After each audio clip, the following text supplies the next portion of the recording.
দমানো এত সহজ হবে না। আওয়ামী লীগ আমার সামনে আসুক, তাদের সাথে আমি বসে কথা বলবো।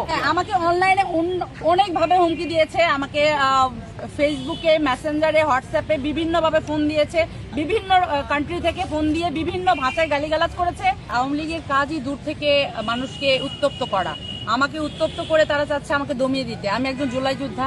আমি ঠিক আগে যেমন ভাবে সংগ্রাম করেছি এবং আওয়ামী লীগকে প্রতিহত করেছি এবং ভবিষ্যতেও করবে। তারা যত ইচ্ছা আমাকে হুমকি দেখ, তারা কি করতে পারে আমি ঠিক সেটার জন্য অপেক্ষা করতেছি। তারা কি করতে পারে সামনে আসুক, আমি চাই তারা সামনে আসুক। তারা যে কতটা ভয় পেয়ে গিয়েছে এই সামান্য একজন আওয়ামী লীগ কর্মীকে মারার জন্য, যে তারা হাজার হাজার মানুষ আমাকে হুমকি দিচ্ছে, এটা তো আমার জন্য খুব মজার।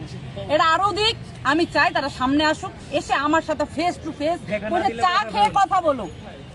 আর দেখা না দিয়ে কি আসলে কথা হয়? তারা যে আমাকে কতটা ভালোবেসে ফেলছে এটা তো বুঝতে পারতেছি। এরা পারতেছে না নিতে পারতেছে না। সামান্য তারা এত বড় একটা দল, এত বড় সংগঠন, আমার মতো একটা থুনকো মেয়ের জন্য তারা এত কিছু আমাকে হুমকি দিতে হচ্ছে। ছি ছি ছি ভাই, লজ্জা। এটা আওয়ামী লীগের জন্য লজ্জা, এটা তাদের জন্য লজ্জা, আমার জন্য খুব আনন্দের। কারণ এনসিপি কে তারা ভয় পায় এবং ভয় পাবে। আমি একজন জুলাই যোদ্ধা, আমি মাঠে ছিলাম, আছি এবং থাকবো।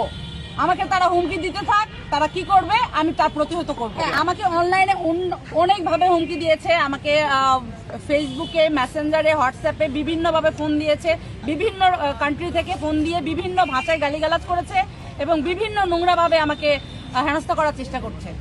তাদের এই হুমকি থেকে আপনি ভয় পেয়েছেন কিনা? এক ফোঁটাও ভয় পাইনি, বরঞ্চ আমার মজা লাগতেছে যে তারা আমাকে নিয়ে যে সমালোচনা করতেছে, তার মানে তাদের মধ্যে এতটাই ভয় সামান্য একটা কর্মীকে নিয়ে। আমি তো এনসিপির একজন সামান্য কর্মী, একজন জুলাই যোদ্ধা, তাকে তারা এত ভয় পায় যে তাকে নিচু করার দাবিয়ে দেওয়ার জন্য তারা সকলে মিলে চেষ্টা করছে। আমার মিনিমাম 500টা ফোন আসছে কয়েক সেকেন্ডে বা কয়েক মিনিটে। এটা তো আনন্দের বিষয় যে তারা একটা জুলাই যোদ্ধাকে এত ভয় পায়। ছি, ধিক্কার জানাই সেই চোর, সেই স্বৈরাচার, সেই খুনি হাসিনা, সেই স্বৈরাচারের প্রত্যেকটা দলের প্রত্যেকটা ব্যক্তিকে। তারা দিয়েছিল ওই মহিলার গায়ে, কোনো পুরুষ হাত দেয়নি, বরঞ্চ আমি তাকে আমার রাগ হয়েছে কারণ সে তারপরও গাড়িতে উঠে সে নোংরা ভাষায় সে কথা বলেছে এবং জয় বাংলা স্লোগান দিয়েছে। তৃতীয় নাম্বার, বাট এর আগে সে জিয়াউর রহমানের কবরস্থানে যে কবরের মাটি খনন করার চেষ্টা করেছিল লাশ উঠানোর জন্য। ইনি অনেক সাহসী একজন মহিলা এবং এখানে এসে 32 নম্বরে সে করে। আমাকে দমানো এত সহজ হবে না।